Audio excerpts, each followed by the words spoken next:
Solar mission ISRO, Bharat का sun mission, Aditya L1 mission, ISRO को सौंपा गया वेल्क पेलोड VELC। अगस्त में सूर्य के अध्ययन के लिए भेजा जाएगा आदित्य L1। किन देशों के स्पेसक्राफ्ट पहुंच चुके सूर्य के पास तक? इसरो के आदित्य L1 का क्या है प्लान? आइए जानते हैं इसके बारे में। इसरो इसी साल अगस्त के आसपास, जुलाई अगस्त के पास अपना पहला सूर्य मिशन आदित्य L1 लॉन्च करने वाला है। आदित्य भारत का पहला सोलर मिशन होगा जो सूर्य के कोरोना की स्टडी करेगा। दुनिया के और भी देश हैं जो सूरज की स्टडी के लिए मिशन भेज चुके हैं। आइए जानते हैं इन सभी के बारे में। भारत का पहला सोलर मिशन यानी सूर्य की स्टडी करने वाला स्पेसक्राफ्ट आदित्य L1 के बारे में इसरो प्रमुख डॉक्टर S सोमनाथ ने यह घोषणा हाल ही में की थी कि तब की जब इसरो को इस मिशन से संबंधित महत्वपूर्ण payload visible line emission coronagraph यानी वेल्क मिला। इस पेलोड को इंडियन इंस्टीट्यूट ऑफ एस्ट्रोफिजिक्स ने बनाया है। वेल्क सूर्ययान का सबसे जरूरी और प्राइमरी पेलोड है।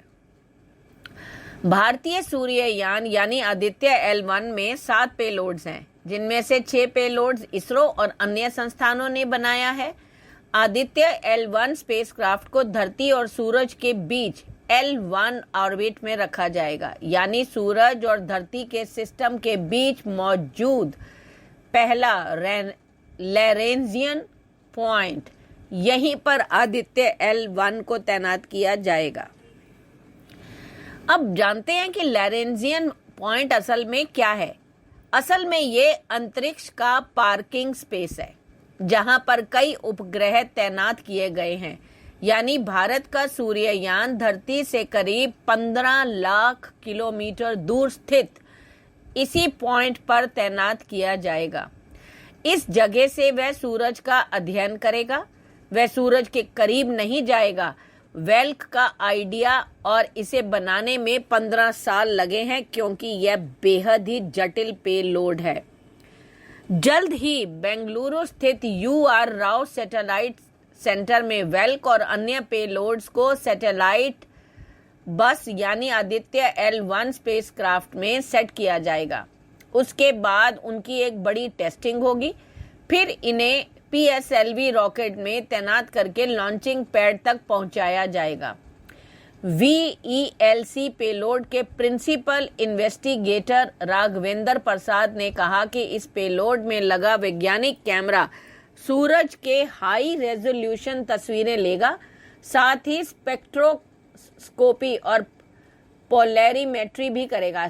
अब जानते हैं कि बाकी देशों के सोलर मिशन के बारे में कि वो कहां तक पहुंचे। देखो, अब तक 22 सूर्य मिशन भेजे जा चुके हैं, है ना हैरानी की बात। सूरज पर अब तक America, Germany, European space agency ने कुल मिलाकर 22 मिशन भेजे हैं। इनमें से एक ही मिशन फेल हुआ है, एक आंशिक रूप से सफलता हासिल कर पाया था। सबसे ज्यादा मिशन अमेरिकी स्पेस एजेंसी नासा ने भेजा है। नासा ने पहला सूर्य मिशन पायनियर 5 साल 1960 में भेजा था। जर्मनी ने पहला सूर्य मिशन 1974 में नासा के साथ मिलकर भेजा था। यूरोपियन स्पेस एजेंसी ने अपना पहला मिशन नासा के साथ मिलकर 1994 में भेजा था। नासा ने अकेले 14 मिशन सूर्य पर भेजे हैं। इनमें से 12 मिशन सूरज के ऑर्बिटर में हैं, यानी सूरज के चारों तरफ चक्कर लगाते हैं। एक मिशन फ्लाई बाय है, दूसरा सैंपल रिटर्न था।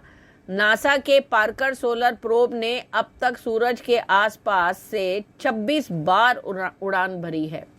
हालांकि यह अब भी सूरज के तय ऑर्बिटर में पहुंचने में समय लेगा, क्योंकि ये सब अभी रास्ते में ही हैं।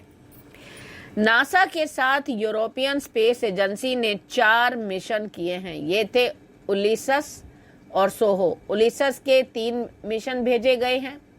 यूरोपियन स्पेस एजेंसी ने अकेले सिर्फ 1 मिशन भेजा है। यह है सोलर ऑर्बिटर। यह 2 साल पहले लॉन्च किया गया था। यह स्पेसक्राफ्ट अब भी रास्ते में है। वहीं जर्मनी ने 2 मिशन किए हैं, दोनों ही नासा के साथ मिलकर। पहला 1974 में, दूसरा 1976 में। दोनों का नाम हेलियोस ए और बी था।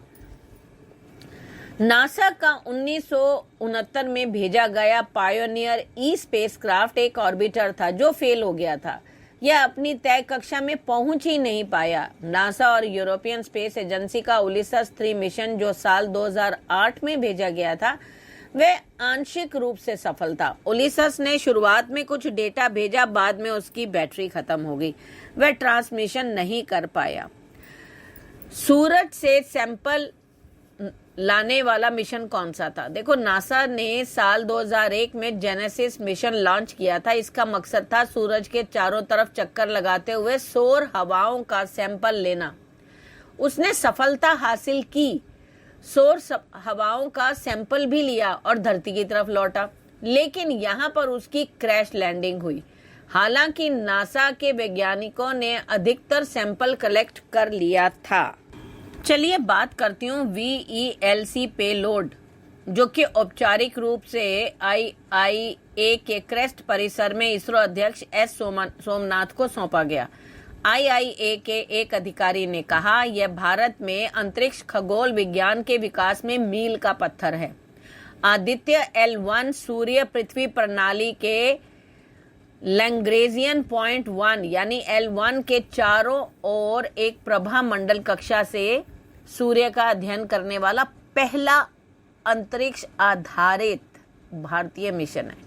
इसरो के अधिकारियों के अनुसार फोटोस्फीयर, क्रोमोस्फीयर और सूर्य की सबसे बाहरी परतों कोरोना का निरीक्षण करने के लिए बोर्ड पर 7 पेलोड के साथ यह मिशन सौर गतिविधियों और अंतरिक्ष मौसम पर इसके प्रभाव को देखने में अधिक लाभ प्रदान करेगा, जिसे IIA ने VELC पेलोड को यहां होसाकोटे में अपने crest centre for research and education in science and technology परिसर में बनाया है।